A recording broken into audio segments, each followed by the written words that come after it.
And David, what effect can this speech have, do you think, both for allies and enemies in the international community? I think it'll be a galvanizing speech.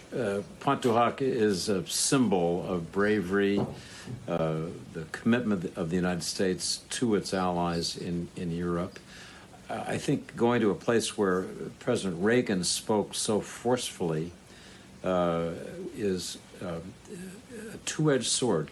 Comparison will enhance Biden's stature in one sense. He's giving the same message that captivated the world when Ronald Reagan delivered it, but there'll be inevitable comparisons to how he does it, to the kind of presentation. He's, in a sense, on the same stage as one of the great actors ever to serve as President of the United States, so that has its difficulties. But I think his speech yesterday in Normandy was good, strongly delivered, and if he gets the message powerfully today, evoking the threat to the world that President Vladimir Putin poses, requiring the same kind of courage that led those young Americans to scale that incredible hundreds of feet of cliff at Pointe du Hoc, he'll get a strong audience and reception, I think. And just to remind our viewers of that iconic speech that Reagan gave 40 years ago, let's play a small portion of it. These are the boys of Pointe du Hoc. These are the men who took the cliffs. These are the champions who helped free a continent. Colonel, I know your father served in World War II. What are you hoping to hear from the current president at this time where we are in a perilous moment in the world, at a time where here in the U.S., leaders are divided on America's role at this time? Well, we need to hear a reaffirmation of America's commitment to both its own defense and the defense of our interests and our allies overseas. We have a tendency to be very isolationist, you know.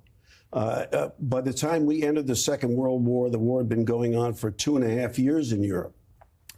People were getting slaughtered on 2 continents. The war in Asia had been going on for a decade, and yet we were reluctant to get involved.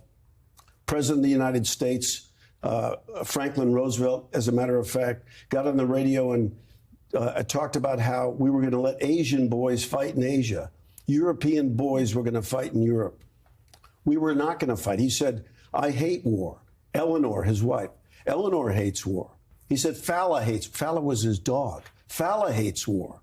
And it resonated with an American population that was not interested in getting involved in what they perceived to be adventures overseas. And when we finally got attacked, we responded.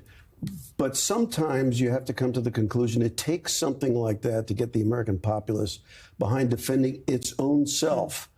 We may be in a more difficult and dangerous situation now with a smaller world made even smaller by technology. More dangerous than during World War II? Yes, than in World War II. Because our enemies, our adversaries, can inflict enormous damage on the United States through both old traditional means, but also by electronic means. And we're having a very hard time coming together just to defend ourselves, let alone our interests overseas, Anna.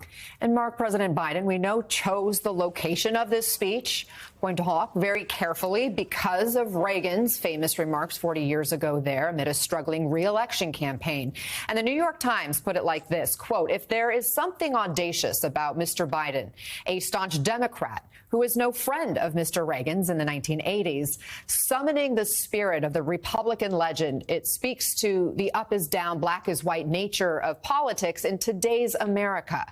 Mark, remind us why Reagan's 1984 speech was so impactful and what it means for President Biden today. Anna, one of the central goals, President Reagan's central goal in foreign policy was to have a definitive and to the Cold War, and not just a neutral end, but a clear victory of American values over communist totalitarianism. So that speech became very, very important, and we were on the road to that kind of victory. The Cold War ended over 3 decades ago, and now we see isolationism and totalitarianism once again rising in the world. Joe Biden took the speech took the presidency with the central goal of making the preservation of freedom and democracy at the goal of his administration. And he has an opportunity to sound a message about that today at a time when we're seeing a bent toward authoritarianism and isolationism in our country and abroad. We've seen what he's done to return us to democratic norms here in the United States. We've seen what he's done to revive NATO toward the liberation of Ukraine from Russian aggression. So this becomes an enormously important speech for President Biden to sound that message, to show that America is still an emblem of democratic values and freedom in this world, Anna.